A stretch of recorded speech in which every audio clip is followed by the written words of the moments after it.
Part 2. Ethan pulled on his black hoodie and grabbed his phone for light, heart pounding as he crept into the shadows. The late-night air was cold, the silence heavy, broken only by the sound of Aldridge's shovel scraping against the earth. From behind the cover of a bush, Ethan watched. The old man's movements were methodical, almost ritualistic. The hole was deeper now, deep enough for something significant. Or someone. Ethan held his breath, his pulse loud in his ears, as Aldridge paused and turned. His eyes scanned the yard, resting briefly on the bush where Ethan crouched. Ethan froze.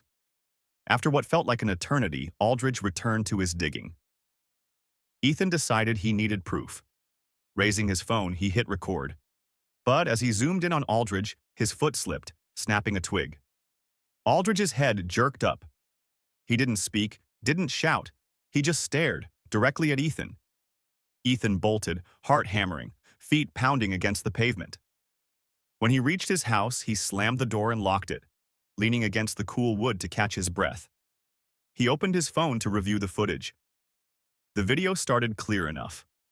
Aldridge digging, his face partially lit by the floodlight. Then, as the twig snapped, the screen glitched, static overtaking the image. A chilling voice whispered, "You shouldn't have done that."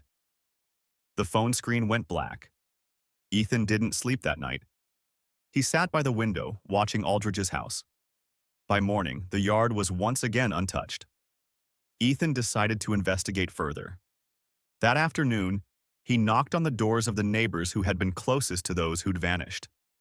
Their reactions were eerily uniform: polite smiles, vague comments about new opportunities, and no real answers. It was as if no one remembered the missing people. That night, Ethan decided to confront Aldridge directly. He knocked on the old man's door, the sound echoing in the stillness. After a moment, the door creaked open. Aldridge stood there, his face as blank as ever. "Yes? I saw you," Ethan stammered. "Digging. Every night. What are you doing out there?" For a moment, Aldridge said nothing.